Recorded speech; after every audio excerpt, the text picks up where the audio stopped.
Looking for the best DSLR camera in 2026 without wasting money on the wrong one? Here's the full ranking, from the weakest option to the one that still makes the strongest case today.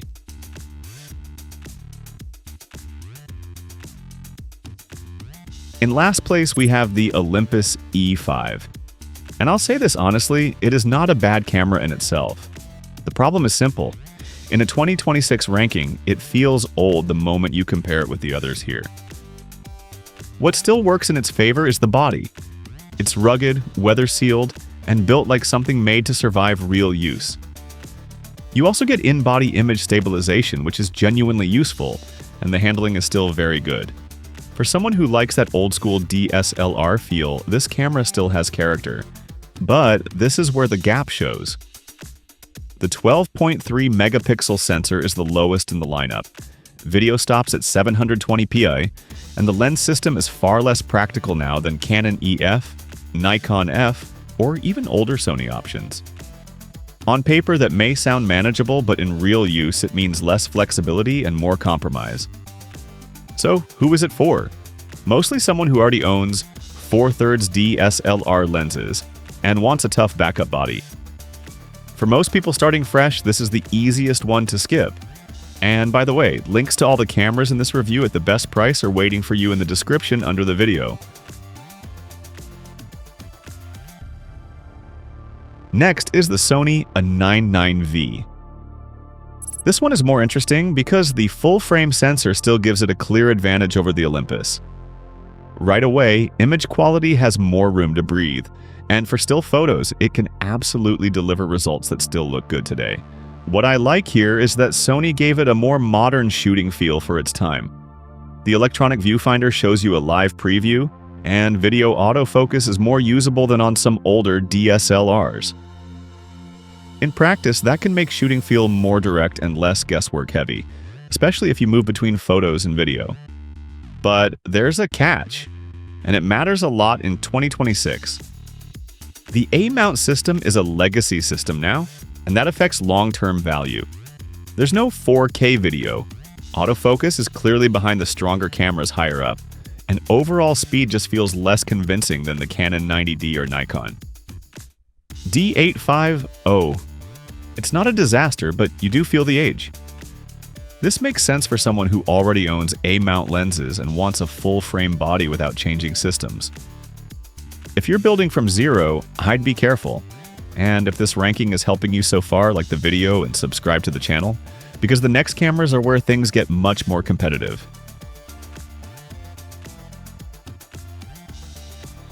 Now we get to the Canon Rebel T7. This is the camera that makes sense the fastest for beginners. It doesn't try to impress you with big pro features. Instead, it gives you the basics in a simple, familiar package. And that matters. You get a solid 24.1 megapixel sensor, easy controls, and access to the huge Canon EF and EFS lens world. For someone learning photography, that's a big deal. In my experience, a camera like this works best when it stays out of your way, and the Rebel does that better than the Sony and Olympus for new users. But compared with the cameras above it, the limits are obvious. The autofocus system is basic, burst shooting at 3 frames per second is slow, live view feels dated, and there's no 4K video or touchscreen. So if you want sports, wildlife, or more serious video work, this one runs out of steam pretty quickly. Still, for casual photos, family shots, and getting into DSLR photography without overthinking everything, it's a fair option. If you want more speed and a camera that gives you room to grow, the next model is a much better step up.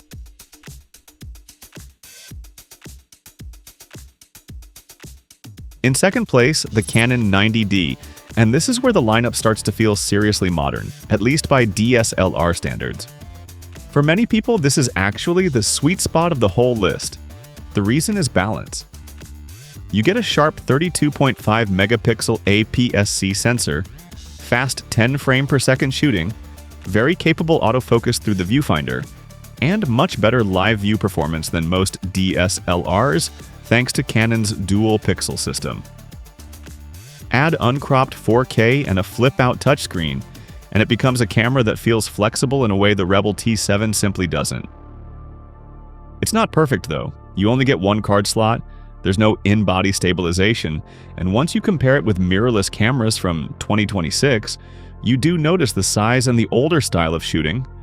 Also, the Nikon D85 still has the edge in pure full-frame image quality and pro-level build. So yes, the 90D is strong, but it's not the final boss here. For enthusiasts, hobby wildlife shooters, and people who want one DSLR that can handle photos and video without getting too complicated, this is a really smart pick. But if you want the strongest all-around DSLR body in this ranking, there's one more camera that still stands above the rest. At number 1, the Nikon D850. And honestly, this result is not surprising. Even in 2026, this camera still feels like the DSLR that got almost everything right. What makes it special is how complete it is. The 45.7 megapixel full-frame sensor delivers serious detail. The autofocus system is strong, burst speed is impressive for such a high-resolution body, and the overall build feels properly professional.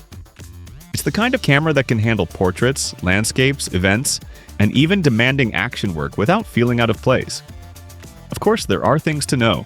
It's big, it's heavy, and live view autofocus is nowhere near what modern mirrorless cameras can do. Large files also mean more storage and more powerful editing hardware. So yes, it asks more from you, but compared with every other camera in this ranking, it simply gives back the most. This is the one for serious photographers who still want a DSLR at its peak.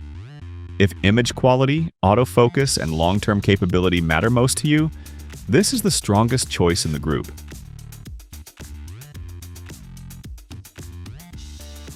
Check the links in the description under the video if you want to look at the top cameras more closely. And if this ranking helped you out, like the video, subscribe to the channel, and I'll see you in the next one.